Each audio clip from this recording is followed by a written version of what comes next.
graça e a paz de Deus estejam com todos. Abram no livro de Oséias.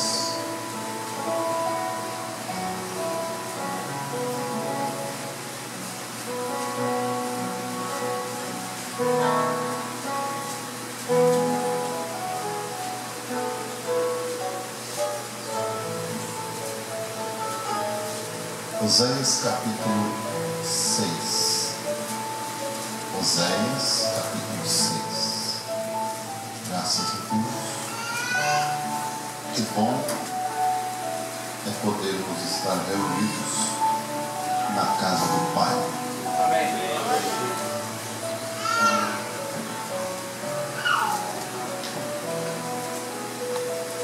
Versículo 3.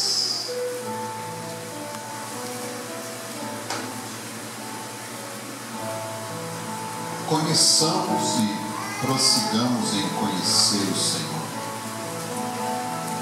Como a alva será a sua saída, e Ele a nós virá como a chuva, como chuva seródia que rega a terra. Até aqui, somente este versículo, só para nós termos uma breve meditação. Gracioso Pai, que a presença do Teu Espírito Santo possa encher este lugar, em que cada coração possa estar sendo a guarida da doce pomba do Teu Espírito, e que o Senhor possa nos dar a inspiração, a unção e a quietude do Teu Espírito, e que o Senhor venha vivificar a Tua palavra em nome de Jesus Cristo. Amém. Podeis nos assentar.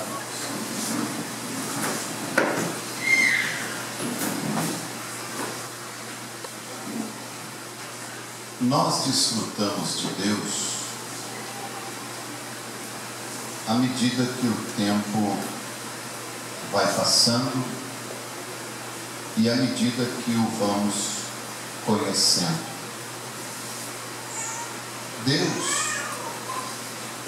Ele é como a alva. Ele é como a luz da aurora. Ele vai se manifestando com mais clareza. Nós sabemos que também a nossa caminhada na fé, ela também é como a luz da aurora. Ela vai brilhando mais e mais até ser dia perfeito. Quando Áquila e Priscila encontraram o famoso pregador Apolo em Atos capítulo 18, ele, segundo a Bíblia, era um grande pregador. A Bíblia diz que ele ensinava diligentemente o caminho do Senhor, e ele ensinava com muita eloquência e fervor. Ele não era um mestre, ele era um pregador para convencer os judeus de que Jesus Cristo era o Messias. Mas a Bíblia, ela nos dá assim uma esclarecida quando ela diz: porém, ele conhecia somente até o batismo de João. Então ele não tinha chegado à perfeição, ele não tinha chegado à maturidade espiritual ainda. Ele era um grande homem e ele conhecia Deus. Tanto é que se você quiser abrir comigo em Atos 18, ele era um cristão um grande pregador, um grande homem de Deus. E nós sabemos que nós temos a estatura de um varão perfeito. E essa estatura, ela é através de degraus que eu e você temos que alcançar e temos que nos esforçar para chegarmos até a pedra de coroa. Aqui em Atos capítulo 18, nós vemos a partir do versículo 24: e chegando a Éfeso, um certo judeu chamado Apolo, natural de Alexandria, varão eloquente e poderoso nas Escrituras. Veja bem, ele era um cristão e ele era poderoso nas Escrituras, ele tinha um autoconhecimento da Bíblia. E nesta noite nós vamos falar um pouquinho sobre desfrutando melhor de Deus. Qual o objetivo e qual o motivo de Deus te dar a fé? Qual o objetivo de um noivo dar um presente para uma noiva? Jamais um noivo, no natural, vai dar um presente para a noiva com a intenção de que ela fique ao redor do presente. Mas ele dá algo para ela com a intenção de que ela olhe para ele, que ela o admire, que ela o valorize e que ela confie nele e se entregue para ele. Não é assim? No espiritual também. Nós sabemos que toda boa dádiva, todo dom perfeito vem do alto, do Pai das luzes. Ele nos dá tudo, mas ele tem um objetivo: que nós não venhamos ficar ao redor do presente, mas que nós venhamos olhar para ele, que nós venhamos ter confiança nele, que nós venhamos ser fiel a ele.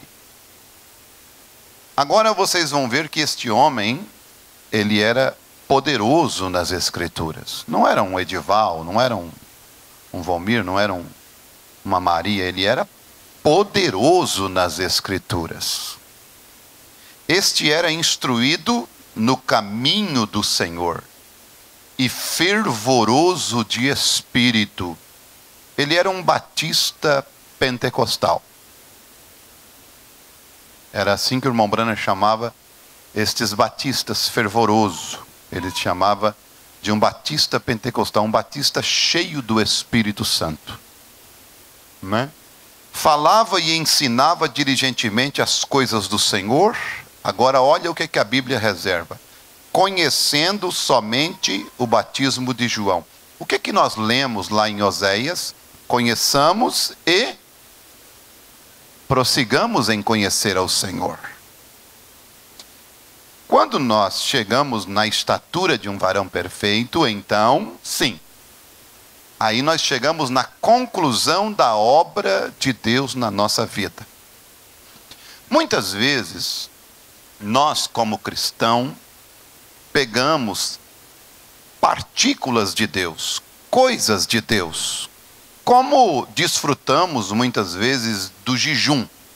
Exemplo, que são coisas da parte de Deus que Deus nos dá para o nosso benefício, o jejum.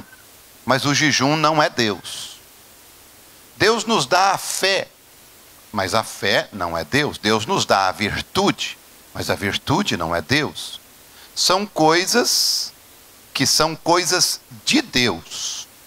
Mas Deus, ele é, como o profeta disse na mensagem, nomes blasfemos. Ele disse o seguinte: quando você fala do Espírito Santo, o Espírito Santo é um conjunto de coisas.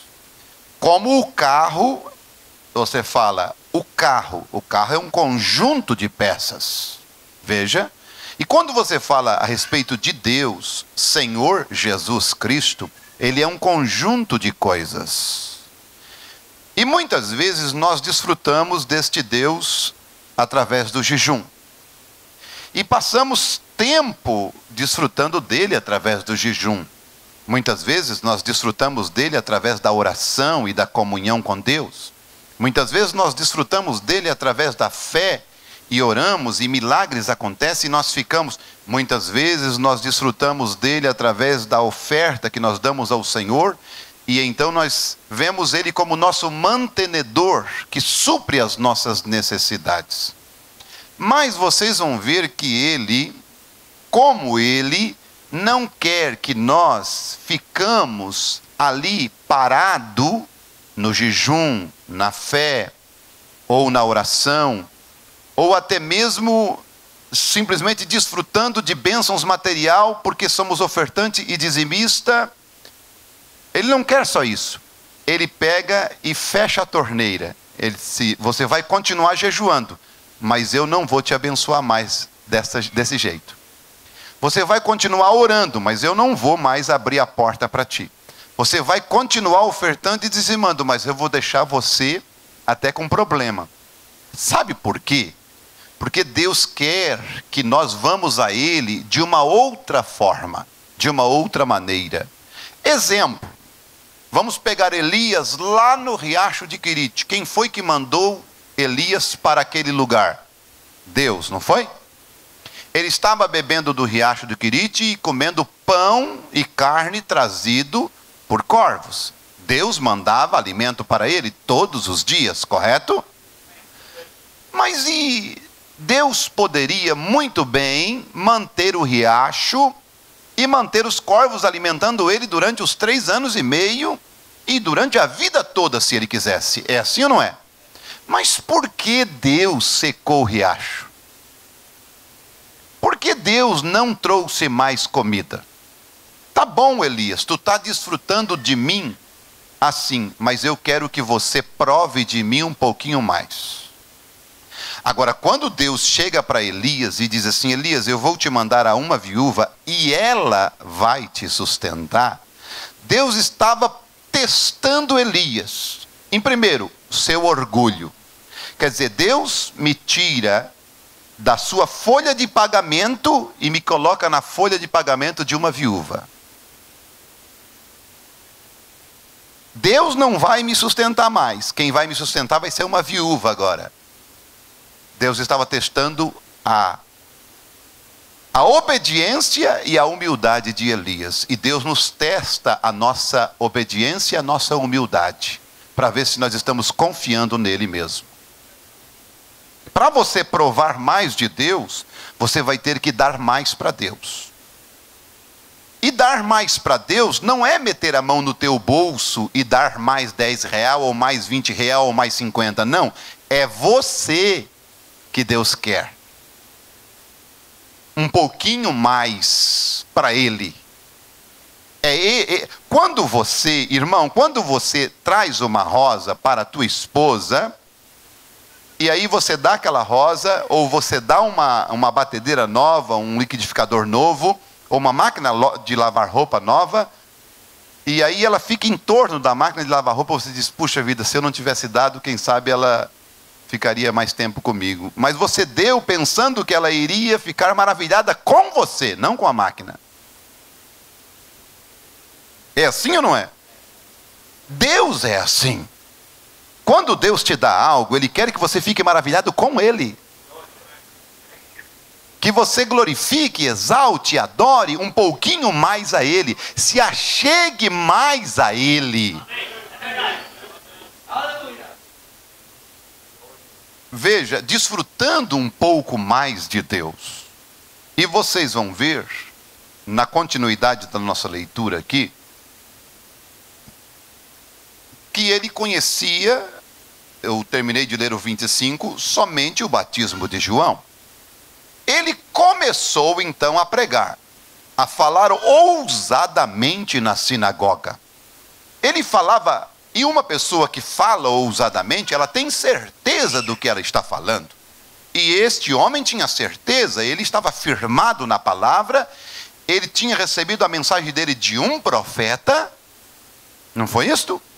O João, o Batista, que introduziu a Jesus, e agora ele estava introduzindo Jesus, a mensagem que ele pregava era a mensagem de João, que era introduzir Jesus às pessoas. E ele estava 100% certo no seu conhecimento. Veja, há muitas pessoas que conhecem a Deus. Como Israel, por exemplo. Eles conheciam a Deus, mas Deus tirou eles do Egito para se fazer mais conhecido a eles. E eles o viram e o enxergaram, vendo transformar água em sangue. Eles o viram Deus trazer saraiva. Eles viram Deus manifestar de diversas maneiras lá no Egito. Mas Deus queria que eles o conhecessem como o grande livramento. E como conhecer Deus como o grande livramento? Devemos conhecer a Deus com mais profundidade, mas devemos deixar o Egito para trás. Mas Deus vai nos guiar? Vai. Mas para nós desfrutarmos de Deus, nós precisamos ser guiados pela maneira de Deus e confiarmos em Deus. Senhor, tu não podia levar nós para um caminho fácil? Podia, mas eu vou levar vocês por aqui porque eu preciso que vocês me conheçam um pouco mais. Vocês não conhecem esta minha faceta da minha vida. Vocês não conhecem esse meu lado que eu tenho de abrir mar vermelho. E eu quero que vocês me conheçam. Israel não conhecia, mas devemos prosseguir em conhecer ao Senhor, em desfrutar de Deus. Mas como, Senhor? Aí Deus pega e leva eles justamente para uma situação que Ele iria agir para eles ver Ele abrir. Agora, imagine Israel como uma esposa olhando o mar se abrindo e ficando boquiaberto. Pela proeza, pela maravilha que Deus fez com o sopro de sua boca. E o mar se abriu.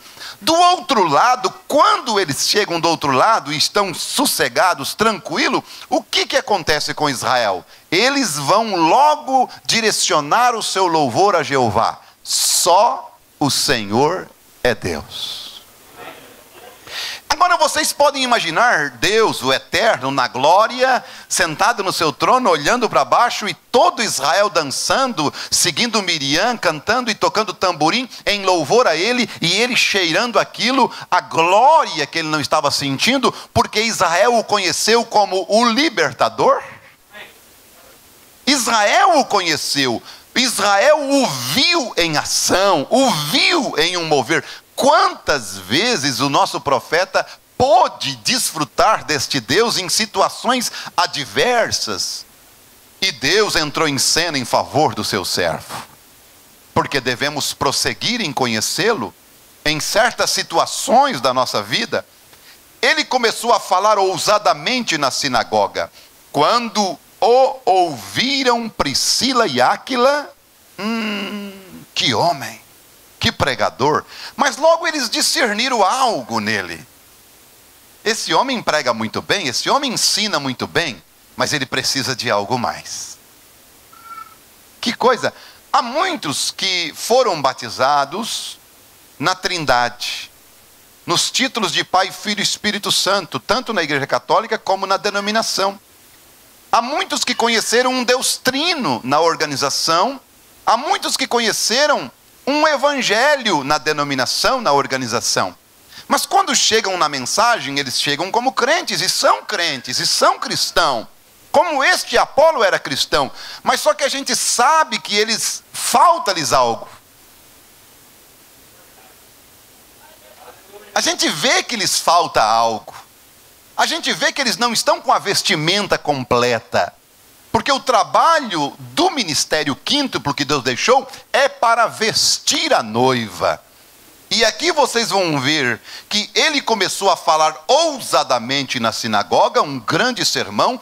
Quando o ouviram Priscila e Áquila, o levaram consigo. Ei, venha cá, vamos conversar um pouco. E com certeza disseram, não é simplesmente, a Bíblia só diz aqui, e o levaram consigo, mas com certeza deixaram terminar o sermão, terminou a pregação. Quando ele terminou, foi lá, com certeza trocou a sua roupa, chegou ali, foi cumprimentar, tudo bem, tinha visitante, Áquila e Priscila estavam visitando o culto, apertaram a mão de Apolo, Deus te abençoe, tudo bem, você não quer fazer uma viagem conosco? Nós precisamos lhe falar algo, nós vimos que você tem o Espírito Santo de Deus e que você ensina tremendamente, mas nós precisamos falar algo para você. Poderia muito bem ele dizer assim, mas eu sou crente, mas eu sou discípulo de João o Batista, eu ensino a respeito de Jesus Cristo, e o que vocês querem me mostrar, além do que eu já sei, além do que eu já recebi do meu profeta? Conheçamos e prossigamos em conhecer ao Senhor. E aí a minha Bíblia diz, o levaram consigo e lhe declararam mais pontualmente o caminho de Deus. Tu conhece o caminho de Deus, Apolo, mas nós vamos te dizer exatamente como é perfeito este caminho. Você conhece a respeito de Jesus, você conhece a respeito do Pai eterno, do grande Deus eterno. Você não consegue entender que este Deus eterno, Pai, Filho e Espírito Santo, ele tem um nome, Senhor Jesus Cristo. E que inclusive, vocês vão ver na sequência, que entra Atos capítulo 19, aí então, Paulo já está com 12 crentes que tinham sido da reunião do Apolo, que eram crentes no evangelho, que Apolo era pregador, que Apolo era o pastor deles.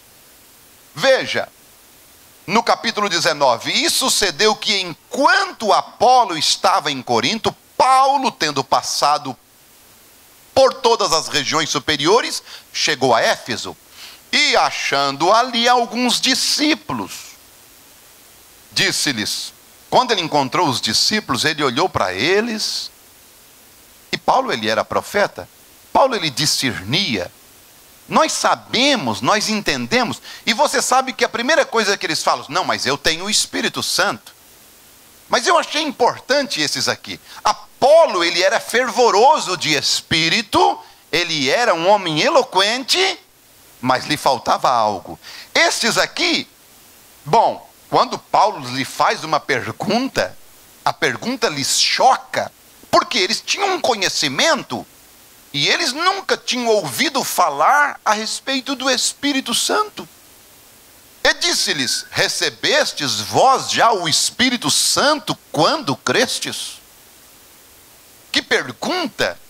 E eles disseram-lhe, nós nem ainda ouvimos que haja Espírito Santo. Ai meu Deus! E agora? Quando muitas vezes eles lá fora nos questionam nós, dizendo que nós não temos o Espírito Santo. Você já ouviu sobre isso? Eles não crêem no Espírito Santo. Não, é que eles não conhecem o que é o Espírito Santo. Eles pensam que o Espírito Santo é uma coisa à parte. O Espírito Santo não é o pular, o gritar, o falar em línguas. Isto é um dom e uma manifestação do Espírito Santo. Veja, quando Deus quis chamar Moisés, ele tocou fogo numa sarça. Quando ele quis chamar Jó, ele veio num redemoinho. E ele chamou a atenção, mas Jó não ficou no redemoinho como Moisés não ficou naquele pé de sarça pegando fogo. Havia uma voz por detrás daquele sinal. Deus, ele, quando os pentecostais vieram, sabe por que os pentecostais não creem em profeta? Porque eles não tiveram um mensageiro. A eles foi dado uma manifestação espontânea do céu. Línguas, profecias, interpretações, visões. Por isso que eles não creem em profeta. E a nossa era é a era mais difícil para se crer em profeta, porque é pós-Pentecoste. Porque Pentecoste não teve um profeta. O profeta veio depois do Pentecoste. Lá em Atos capítulo 2 não teve profeta. O profeta veio em Atos capítulo 9. 1906 não teve profeta. Foi uma manifestação espontânea do Espírito Santo que desceu de manifestação. O profeta veio depois. Como o profeta veio depois, fora da era pentecostal, eles não conseguem crer em profeta. Veja, por quê? Porque o profeta vem com a palavra para corrigir e colocar a igreja em ordem, para conhecimento pleno da divindade suprema que é o próprio Senhor Jesus Cristo. Veja, e nós, pela grande misericórdia e infinita graça de Deus, nós sabemos quem é o Espírito Santo. Para que serve o Espírito Santo? Por quê? Porque a mim foi ensinado quem é o Espírito Santo, a mim foi ensinado perguntas e respostas sobre o Espírito Santo, a mim foi ensinado até mesmo como identificar se uma pessoa tem ou não o Espírito Santo. E aí você diz, então quem é esse Espírito Santo? O Espírito Santo, ele é consolador. O Espírito Santo é o próprio Senhor Jesus Cristo. O Espírito Santo é a própria palavra de Deus.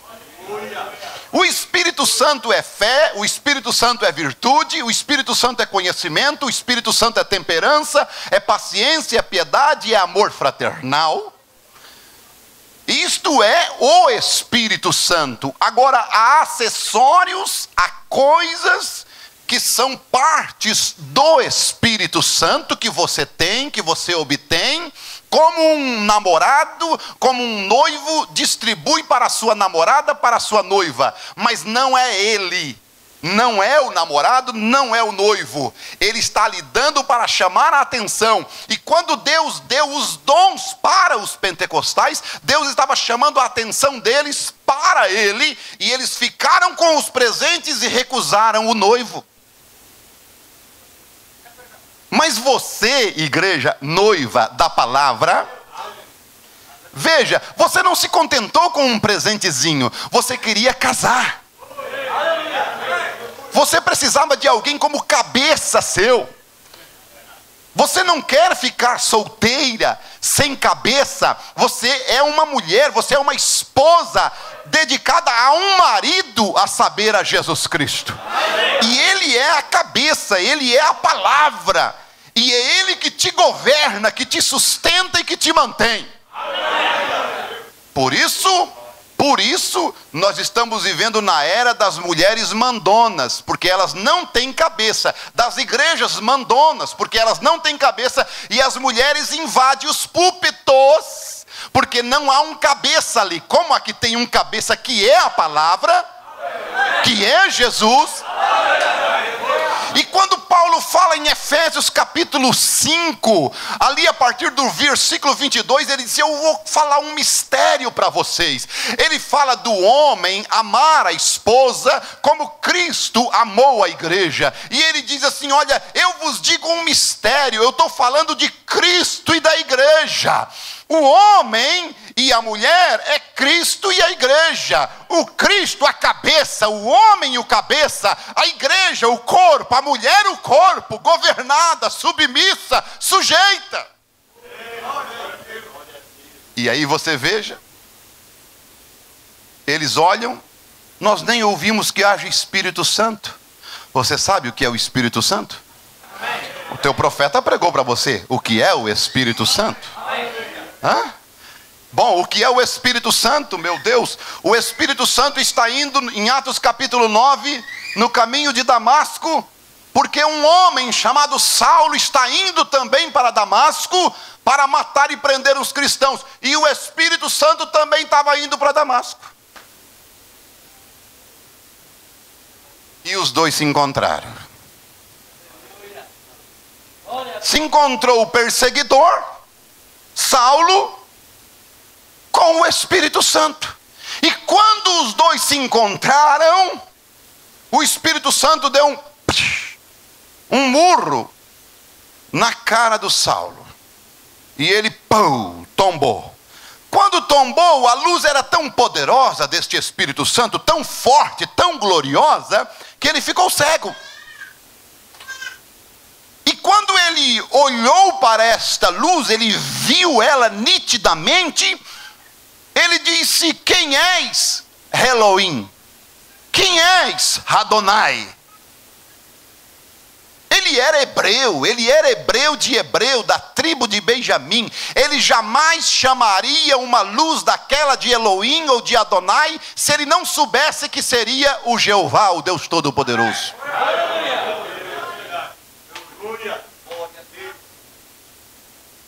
Agora, escute isto.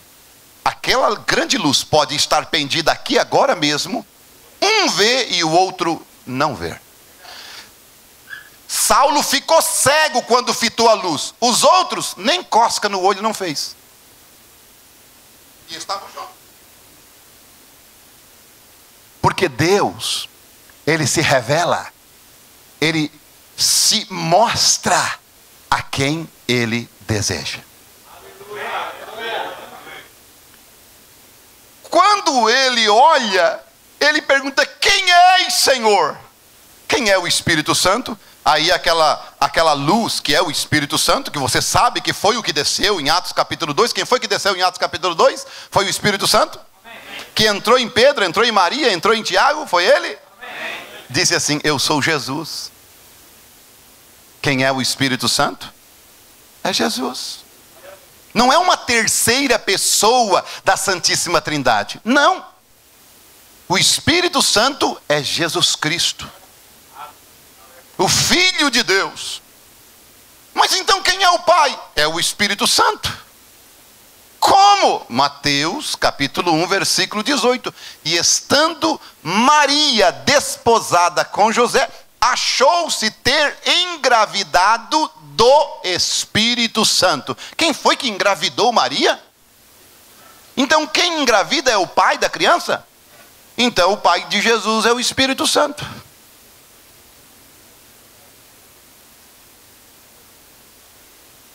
Por isso que Jesus Cristo olhou para os discípulos e disse assim: olha, eu não vos deixarei órfão. Você podia estar lá, né, e olhar assim: como, Jesus, se tu não tem nenhum filho, como é que tu vai deixar órfão? Ali estava falando o Pai.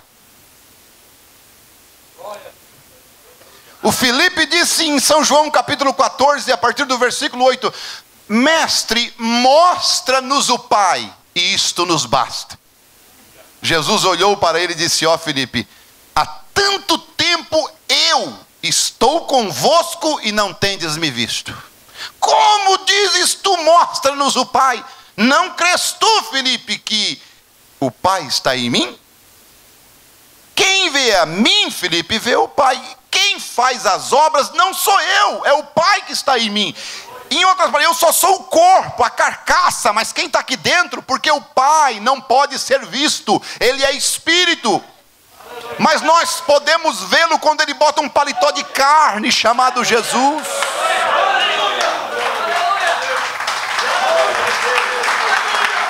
Aleluia. Por isso nós insistimos que quem nunca foi batizado em nome do Senhor Jesus Cristo, nunca foi batizado em nome do Pai, do Filho e do Espírito Santo. Porque não foi usado o nome do Pai, do Filho e do Espírito Santo. Foi usado os títulos. E título de pai tem muito por aí, e título de filho tem muito por aí. Mas só existe um nome salvífico que se chama Senhor Jesus Cristo. Por quê?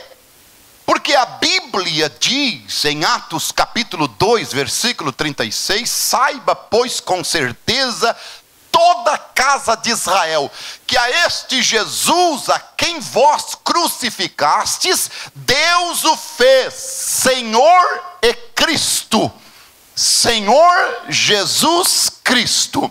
com uma revelação de conhecimento, não como um aprendizado escolar, mas como uma revelação de que o Senhor Jesus Cristo é o mesmo ontem, Jeová, o grande Deus sobre todos, o grande Jesus manifestado na pessoa de um homem em carne humana na Judéia, que foi morto, crucificado e ressuscitou o terceiro dia, e Espírito Santo, o mesmo ontem, hoje e eternamente. Agora na forma de Espírito Santo, de Atos para frente, aquele o qual é sobre todos, entre todos e em todos. E quando estes homens, quando estas pessoas, esses discípulos são interrogados, eles dizem: nós nem ainda ouvimos que haja Espírito Santo. Perguntou-lhes então: em que sois batizados então? E eles disseram: no batismo de João. Tá certo, claro. Sabe por quê? Muitas vezes você pode até estar se perguntando assim, ó, por que o pastor está pregando sobre isso? Sobre batismo, né? Tem gente aqui que foi batizado, mas não sabe por que foi batizado em nome de Jesus Cristo. Não sabe o nome que carrega. Não sabe o nome que leva. Não sabe o nome que levou na vida. O Deus Todo-Poderoso. Que isto é algo que te segura e que te protege. Que isto é algo que te governa a tua vida. Que não é simplesmente um nomezinho qualquer de João, de Maria. Não, é o nome do próprio Deus. O nome salvífico. Sim, ao ponto de ele escrever este nome nas nossas testas. Aí você vê o nome dele escrito aqui? Não, está na minha mente. Assim como tu não vai ver 666 escrito na testa de ninguém como marca da besta. É uma marca espiritual, que as pessoas estão seladas com a doutrina da Trindade, crendo em mais de um Deus, pagãos nato de carteirinha, mas nós nunca, jamais cremos em mais de um Deus, porque o próprio grande Jeová, quando manifestou-se, disse: crede, ó Israel, que o Senhor teu Deus é o único Senhor.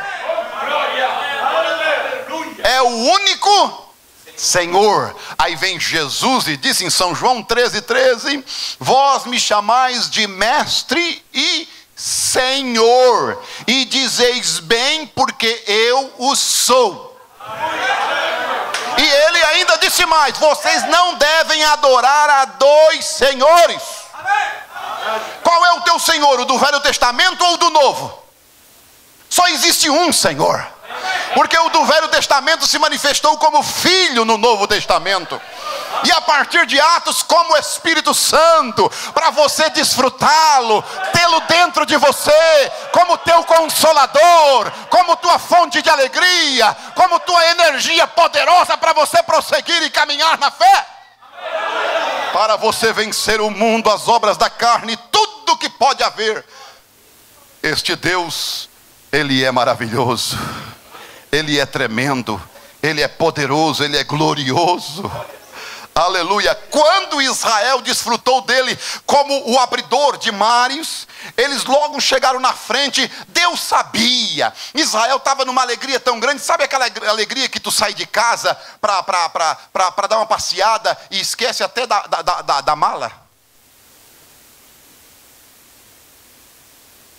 Esquece. Acabei esquecendo da máquina de bater foto. A alegria é tanta que Israel saiu. Bom, 2 dias nós estamos em casa. Para que levar água? Para que levar água? 2 dias, 3 dias no máximo nós estamos em casa, gente. Para que levar água? Chega lá na frente, 2 milhões de pessoas. Quero água. Quero água. Quero água. Calma, tem um poço logo ali na frente. Moisés já tinha passado por aquelas regiões, já tinha ido, já tinha voltado. Tem um poço logo ali. Quando chega lá, quando Deus quer fazer com que você conheça Ele um pouquinho mais, Ele te coloca um obstáculo primeiro, uma prova primeiro, uma lutinha primeiro, para depois você o conhecê-lo um pouquinho mais. Aí Ele pega e com certeza Deus joga uma areiazinha dentro do poço de água. Aí quando é lá com Eliseu, a água também é amarga, e eles vão beber, e agora vai morrer tudo. Eliseu vem, pega um punhado de sal e diz: não, joga esse sal na água, a água purifica. Com Moisés, eles vão beber água, não, é amarga. É amarga? Então vamos ver. O que é que nós temos aqui, Senhor? O que é que nós temos aqui, aqui? Tu és o purificador das águas. Aleluia. Oh, ele é clínico geral. O que é que tu queres? Coração? Reumatismo? Problema de coluna? Agora eu quero, não, eu desfrutei, eu não preciso dele agora como abridor de mares. Eu quero ele para purificar a água. Então, corta um pedaço daquela árvore ali. Corta um pedaço de lenho verde, joga dentro da água. O lenho vai purificar? Não, prove ele é a árvore da vida. E uma árvore não dá só fruto, ela dá sombra, ela dá folha, ela dá até um galho para você bater numa cobra. Fazer cabo para enxada, encabo para foice, dá para fazer tanta coisa da árvore. Ela não é uma coisa única, a árvore. Esse Jesus não é uma coisa única, ele tem uma variedade de facetas que você pode desfrutar dele. E Israel o desfrutou como o libertador, ele desfrutou deles como o Deus das pragas, massacrou Faraó, o grande guerreiro, o grande lutador, o grande batalhador. Eles não precisaram lutar, Deus pelejou por eles. Agora abre o mar, mas agora purifica a água. E mais lá na frente prova dele como o maná. Mais lá na frente prova dele como a codorniz. Mais lá na frente como a serpente ferida. Como Deus tem uma variedade para que nós possamos desfrutar deste Deus. Vamos conhecê-lo, mas vamos prosseguir em conhecê-lo. Não estaciona, não para, não fica com tua mente medíocre, pequena, a tua mente fechada. Não, Deus não é só isso que você pensa. Deus estancou já a tua maneira de receber dele, para que você mude. Mude, experimente dele. Senhor, eu vou ficar aqui no riacho, porque como que o Senhor vai me deixar aqui no riacho? Vem, Elias, eu ordenei a uma mulher que te sustente. Tens fé para isso? Tens segurança? Tens fé? Tu vai ter que ter fé e confiar em mim. Levanta daí. Bom, quando não se tem escolha, é fácil. E quando se tem? Tu fica, tu morre. Tu fica, tu vai ficar morrendo de sede e morrendo de fome. Ou tu vai para uma viúva. Agora, vamos e viemos. Deus, escute bem isso que eu vou te falar. Deus não disse para Elias que era ele que ia sustentar a viúva. Deus não disse isso. Deus queria esperar Elias dar o passo, chegar até na casa, pedir, como se ela fosse sustentar ele. Faz para mim primeiro, é tu, Deus mandou, então eu quero. É você, a visão está certa, está aqui a casa, é você que vai me sustentar. Ele não quis nem saber se ela só tinha um pedacinho de pão e um copo d'água. Não quero saber. Deus mandou que tu vai me sustentar. Então Deus disse, ela vai te sustentar, mas sem nada em casa. Meu Deus, aí a confiança, e Deus não revelou nada para Elias até ali. Quando ela veio, ele, assim diz o Senhor. Veja como Deus é tremendo, como Deus é maravilhoso. Ele quer que nós venhamos conhecê-lo um pouco mais. Agora o Elias está pronunciando a palavra falada. O assim diz o Senhor. Olha, a farinha da panela não vai acabar. O azeite da botija não vai faltar, até que Deus mande chuva sobre a face da terra.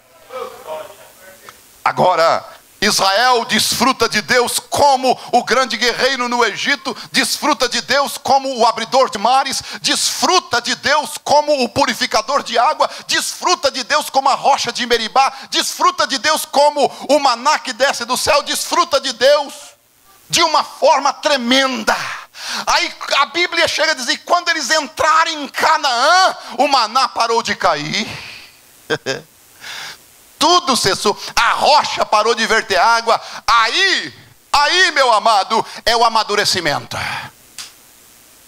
Chegaram no amadurecimento, chegaram na estatura de um varão perfeito, chegaram no crescimento espiritual, que eu não preciso mais dar mamadeira para vocês. Sim, quer dizer que enquanto estávamos no deserto, o Senhor abriu o mar, purificou água, deu maná, codornize, olha a serpente de bronze. Meu Deus, tudo que nós queríamos estava ali pronto. Sapato não gastou nada, não precisamos cultivar uma folha de alface.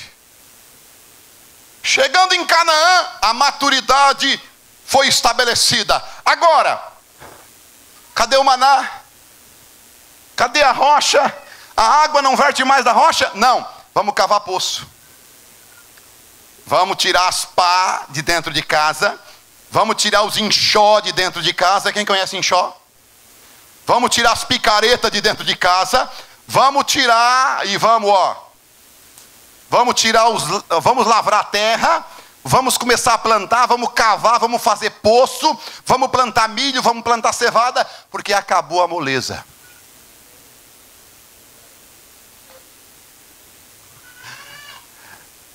É gostoso o período da criança, não é? Por isso que ninguém quer crescer aqui. Tem tudo na boca. Por isso que ninguém quer crescer. Ninguém quer batalhar, ninguém quer se esforçar, ninguém quer cavar, ninguém quer plantar, todo mundo quer. Então, chegamos lá, está tudo na benção. Ora por mim, pastor. Não precisava orar, não precisava jejuar, não precisava fazer nada. Não, o pastor jejua, os obreiros jejuam, eles oram tudo por mim, cada um. Ai, ora por mim, a bênção vem de lá, né? É hora de vocês começar a cavar. Ou não vão amadurecer nunca. Ou não vão crescer a estatura de varão perfeito. Conheçamos e prossigamos em conhecer ao Senhor. Crescimento espiritual. O pendrivezinho, a mensagem do irmão Brana. Lá em casa rodando. A fita, o DVD rodando de pregação. Ah, não, mas tem muito tempo. Tem mais tempo para novela, tem mais tempo para filme, tem mais tempo para outras coisas, tem mais tempo para televisão. Menos a mensagem do irmão Brana e menos os DVDs, as pregações do pastor. Vão cavar poço, hein? Vão ler Bíblia. Vão ler mensagem. Vão comer, o maná parou de cair. Agora vocês vão amassar pão, gente. Não tem mais rocha do lado de vocês. Vamos beber da água que vocês cavaram do poço. Aqui está o poço artesiano, Jesus Cristo. A palavra vem. Essa igreja depende de um grupo de minoria na oração frequente aqui. Esse grupinho é assíduo. Toda quarta-feira eles estão aqui. Ora por toda a igreja. Tem gente que é aquele crente que eles dizem que é 6 horas. Ora por mim, irmão. Ora por mim, ora por mim. Só vive assim, está lá no desertão velho, só dependendo. E o maná, que hora que vai cair, Moisés? Não caiu ainda? Ora por mim, hein? Que eu estou numa... Tá aí, tu não vai orar? Não, na quarta-feira eu tenho outros lados para chegar. Outras bandas para dar. Estou terminando. Mas Paulo disse, certamente João batizou com o batismo do arrependimento, dizendo ao povo que cresce no que após ele havia de vir. Ô João, viria alguém depois de ti, João? Sim, é claro que viria. Viria alguém depois do profeta? Sim, é claro que viria. Quem era ele? Jesus Cristo. Não era outro homem, não era um clérigo, não era um grupo, não era uma associação. Era um homem chamado Jesus que viria. Aleluia, glória a Deus, bendito é o nome do Senhor. Veja, dizendo ao povo que cresce no que após ele lhe havia de vir, isto é, em Jesus Cristo. Quando eles ouviram isto, agora esses crentes aqui eu achei engraçado. Eu não sei como é que foi aqui a conversa toda, porque o relato está resumido, Lucas resumiu. Mas eu não sei quanto tempo Paulo precisou. Mas o fato é que, e os que ouviram foram batizados em nome do Senhor Jesus. Se eles argumentaram alguma coisa, está aqui, simplesmente dizendo, nós já fomos batizados. No batismo de João. É a primeira coisa que a pessoa diz quando vem da Assembleia, da Batista, da Deus e Amor. Não, eu já fui batizado, não me batizo de novo. Esses aqui também já tinham sido batizados. Porque eles acham que foram batizados corretamente. Quando, na verdade, o batismo deles era só para o arrependimento. Mas aquela mensagem pentecostal apontava para essa. Apontava para a revelação, apontava exatamente para o batismo em nome do Senhor Jesus Cristo, porque a luz que eles tinham lá era uma luz inferior a essa. E deixa eu te dizer uma coisa, a luz que está batendo hoje, que esta mensagem é a luz do amadurecimento. As estações são claras, gente. Você planta o trigo, e o trigo tem o sol para o crescimento, tem o sol para encorpar os cachos, e tem o sol para o amadurecimento. Não adianta, os pentecostais não tinham a palavra para o amadurecimento. Tinha o sol para o crescimento, tanto é que foi a era que mais cresceu. Foi a era que mais produziu crente, mas não tinha sol para amadurecimento. Mas eles precisariam passar para o sol do amadurecimento, que é esta mensagem que amadurece o trigo. Posiciona o trigo, amadurece o trigo. Tem um culto racional. Você pode vir aqui, sentar aqui, nos criticar de tudo quanto é lado, mas você vai ter que sair dizendo, esse povo são um povo diferente. São um povo muito diferente. Amanhã, pela manhã nós teremos escola, 9 da manhã. Vai ter um almoço, menos para os obreiros que vão estar em jejum. Menos para os obreiros que vão estar em jejum. Toda a igreja pode almoçar aqui. Vai vir os irmãos, uma caravana. Vai vir um ônibus, um micro-ônibus, eu penso, de Jaguaruna. E aconteceu um episódio ali em Jaguaruna, na última campanha evangelística, muito singular. Os irmãos que saem de casa em casa entregar folheto e literatura, vocês conhecem eles? Pelos valados, aquilo que Jesus disse, vai pelos valados, traga os coxos, os mancos, já que os que são dignos não querem. Não é assim? Aí o irmão Valdomiro vai lá e entrega um folheto para um no bar, e para outro, e ele está bêbado, e ele está com um copinho de cachaça na mão, e ele diz, eu vou. Que hora que é? Eu vou no culto. Aí o colega dele diz assim, você não vai. Ele bate o copo de cachaça e ainda diz assim, em nome de Jesus eu vou. Você pode pensar tudo, mas o pai do irmão Brana estava no bar com um copo de cachaça na mão. Quem conhece a história sabe que ele estava lá, e ele tentou beber, tremendo, e ele disse, hoje meu filho está lá no púlpito pregando. E vocês sabem que o pai do irmão Brana foi salvo lá na cama, quando havia demônios que vieram pegá-lo, E o irmão Branham orou por ele, ele aceitou Jesus, e vieram 2 anjos e mandaram os demônios embora. Naquela hora ali ele foi salvo. E esse rapaz, no domingo à noite ele estava no culto. Está o DVD ali, ele estava bêbado. Primeira coisa que ele chegou, ele dobrou o joelho. A mãe dele é pentecostal, orava por ele. O irmão dele é da Universal, queria muito. O pessoal do bar ali, quando queria fazer um serviço em casa, sabe quem é que eles procuravam? Ele. Sabe como que eles pagavam ele? Um litro de cachaça. Capina meu pátio e eu te dou 1 litro de cachaça. Ele ia lá, ficava o dia inteiro no sol por 1 litro de cachaça. Mas ele foi naquele dia, naquela noite no culto, e recebeu oração. O irmão Luiz orou por ele e disse: a partir de hoje você não bebe mais. Ele saiu dali, foi para casa, dormiu. No outro dia, lúcido, ele sai de casa e ele diz para a mãe dele falou comigo, veio dizer assim para mim: pastor, o meu filho chegou em casa dizendo que estava muito feliz, alegre, maravilhado, porque nunca tinha encontrado algo igual, e que estava liberto da cachaça. A mãe dele disse para mim.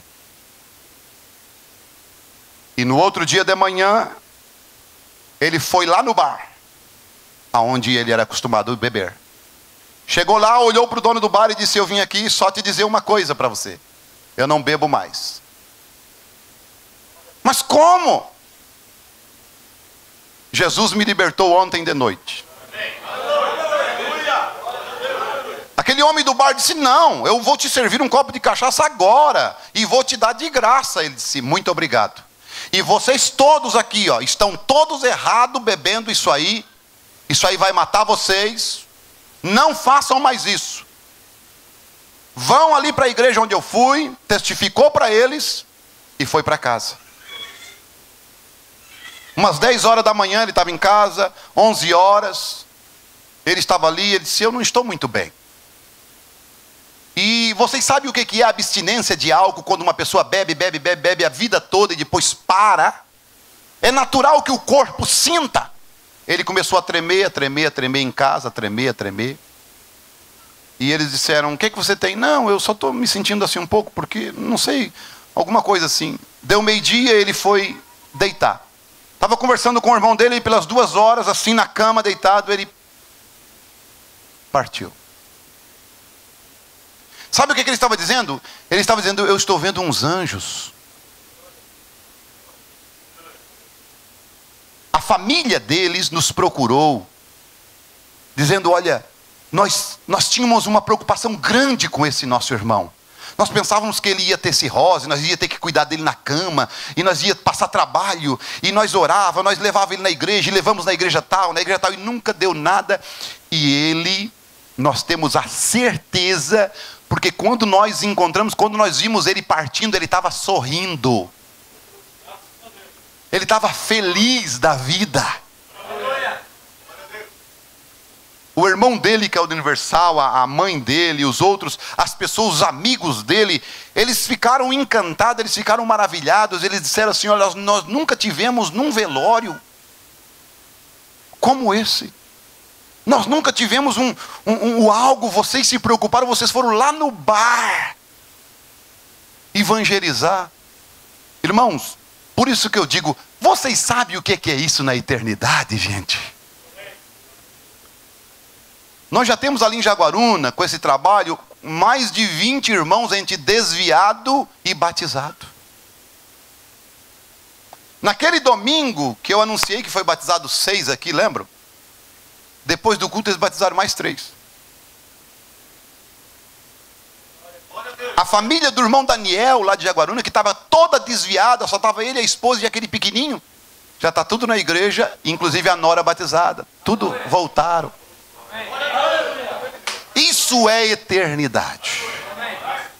Nós devemos desbloquear as nossas mentes E devemos prosseguir em conhecer ao Senhor, em ver que Ele está tão perto, interessado em alguém, em uma alma. E deixa eu te dizer, Deus não tem outro braço a não ser o teu.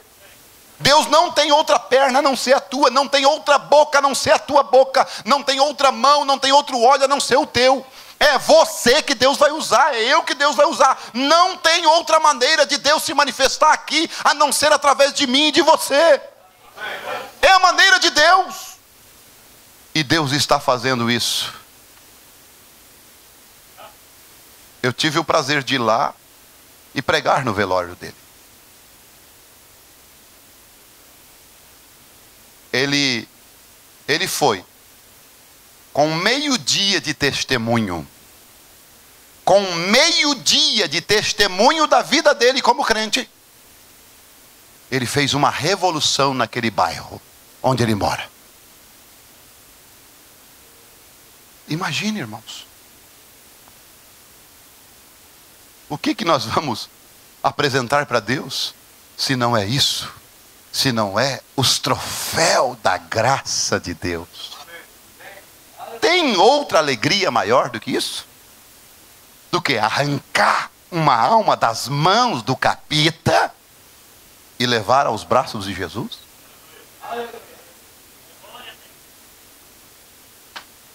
Não há outra alegria maior. Conheçamos e prossigamos em conhecer ao Senhor. Se coloque de pé.